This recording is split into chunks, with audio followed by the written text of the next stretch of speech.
Receiver താഴെ വെച്ച് അയാൾ തിടുക്കത്തിൽ വസ്ത്രം മാറി പുറത്തേക്കിറങ്ങി നടന്നു. രവിയുടെ വീടിന്റെ ഗൃഹപ്രവേശമാണ് നാളെ. അവർക്ക് നൽകാൻ വേണ്ടി വാങ്ങിച്ചു വെച്ചിരുന്ന ഉപഹാരം നേരത്തെ തന്നെ ഭംഗിയായി പൊതിഞ്ഞ് തയ്യാറാക്കി വെച്ചിരുന്നു. എങ്കിലും പോകുമ്പോൾ അയാൾ അതെടുത്തിരുന്നില്ല.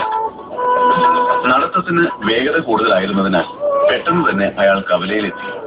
അവിടെ അധികം ആൾക്കാരുണ്ടായിരുന്നില്ല. ഇനി ഒരുപക്ഷെ ബസ് പോയി കാണുമോ? അയാൾ തട്ടുകിടക്കാരൻ നായരോട് തിരക്കി. ഇപ്പൊ ഒന്ന് പോയതേ ഉള്ളൂ. പഴയതുപോലെ ഇപ്പൊ മിനിറ്റിന് വേണ്ടി ബസ്സല്ലേ, അതുകൊണ്ട് എന്താ 4 ചായ പോകുന്നത് ഇല്ലാണ്ടായി. ഒളിഞ്ഞു തീരാറായ തന്റെ കറുത്ത പല്ലുകൾ കാട്ടിക്കൊണ്ട് നായർ ചിരിച്ചുകൊണ്ട് പറഞ്ഞു.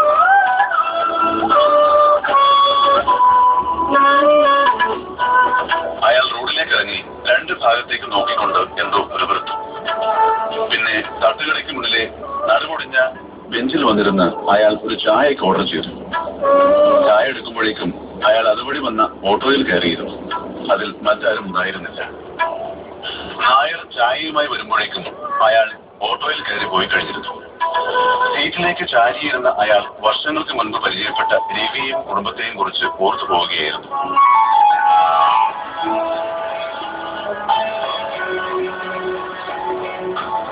അന്നൊക്കെ വൈകുന്നേരങ്ങളിൽ ജോലിഭാരവും ഇറക്കിവെച്ച് ബോംബെ നഗരത്തിന്റെ തിരക്കിൽ നിന്നും മാറി കടൽ തീരത്തെ ആളൊഴിഞ്ഞ സ്ഥലത്ത് ചെന്നിരിക്കുക പതിവായിരുന്നു.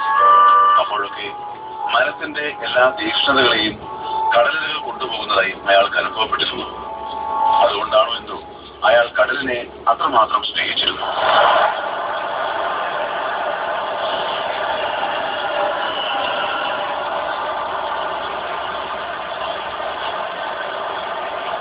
അങ്ങനെ ഒരു സന്ധ്യയിൽ മണൽപ്പരപ്പിൽ മറന്നു കിടക്കുകയായിരുന്ന അയാളുടെ ശരീരത്തിൽ എന്തോ വന്ന് പതിച്ചു. എത്തി ഉണർന്ന അയാൾ അതൊരു കളിപ്പന്ത് മാത്രമാണെന്ന് തിരിച്ചറിഞ്ഞു. അയാൾ ചുറ്റും നോക്കി. കുറച്ചകലെയായി 2 കുട്ടികൾ നിൽക്കുന്നു. അവരുടെ മുഖത്ത് ഭയം. പന്ത് നഷ്ടപ്പെടുമോ എന്നുള്ള ദുഃഖം, അതൊക്കെ നിഴലിച്ചു നിൽക്കുന്നത് അയാൾക്ക് കാണാമായിരുന്നു. അയാൾ അവരെ അടുത്തേക്ക് വിളിച്ചെങ്കിലും ഭയം കാരണം അവർ മടിച്ചു നിന്നു. പേടിക്കണ്ട, മക്കളിക്ക് വാ, വരൂന്നേ, ഇവിടെ ഇരിക്കൂ. അയാൾ വിളിച്ചപ്പോൾ കുട്ടികൾ അടുത്തേക്ക് വന്നു. അപ്പോഴേക്കും അവരുടെ അച്ഛനും അവിടെ അരികിലെത്തി. എന്റെ കുട്ടികളാ, ചേട്ടനെന്തെങ്കിലും പറ്റിയോ? ഏയ്, ഒന്നും പറ്റിയില്ല.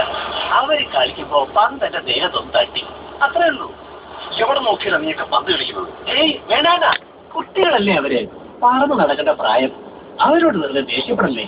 ഇതാ മക്കളെ പന്ത്, നിങ്ങൾ പോയി കളിച്ചോളൂ.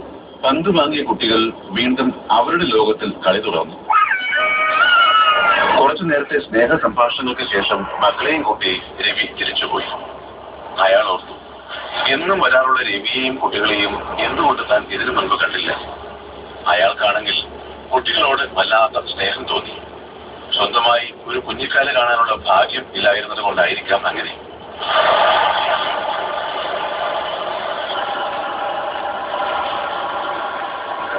എല്ലാ മറുനാടൻ മലയാളികളെയും പോലെ രവിക്കും ഉണ്ടായിരുന്നു ഒരുപാട് നഷ്ടപ്പെടലിന്റെ കഥകൾ. സൗഹൃദം നോക്കുമ്പോഴാണല്ലോ എല്ലാം പരസ്പരം പങ്കുവയ്ക്കപ്പെടുന്നത്. എന്നും രവിയുടെ അധ്വാനത്തിന്റെ തണലിൽ കഴിയാനായിരുന്നു അയാളുടെ വീട്ടുകാർക്ക് താല്പര്യം. അതുകൊണ്ട് തന്നെ അവന്റെ വിവാഹവും ഭാര്യയും ഒന്നും അവർക്ക് അംഗീകരിക്കാൻ കഴിയുന്നതായിരുന്നില്ല. വിവാഹശേഷം തിരിച്ചു വന്നാൽ പിന്നെ അവൾക്ക് എന്റെ വീട്ടിൽ ഒട്ടും സ്വൈര്യമില്ലാതായി. എന്നും ശകാരങ്ങളും കുറ്റപ്പെടുത്തലുകളും മാത്രം. ഒടുവിൽ അവളുടെ വീട്ടിൽ തന്നെ പോയി നിൽക്കാൻ ഞാനാ നിർബന്ധിച്ചത്. ഞാൻ തിരിച്ചു പോകേണ്ടത് എന്നെ വേണ്ടാതെ എന്റെ വീട്ടിലേക്കോ അതോ ഭാര്യ വീട്ടിലേക്കോ ഒരു നിശ്ചയമില്ലാണ്ടായി. ഒടുവിൽ അവൾ ഞാൻ ഇങ്ങോട്ട് കൂടി. അതേതായാലും നന്നായി. എത്ര കഷ്ടപ്പെട്ടായാലും ഒന്നിച്ച് ജീവിക്കുന്നത് തന്നെയാ നല്ലത്. എന്റെ ചെറിയ കച്ചവടത്തിൽ നിന്ന് കിട്ടുന്ന കാശ് കൊണ്ട് ഇവിടെ ഒപ്പിച്ചു കഴിയുന്നു. അപ്പൊ 3-ാം ക്ലാസ്സിലാണ്. അമ്മൂനെ ഈ വർഷം ചേർത്തു.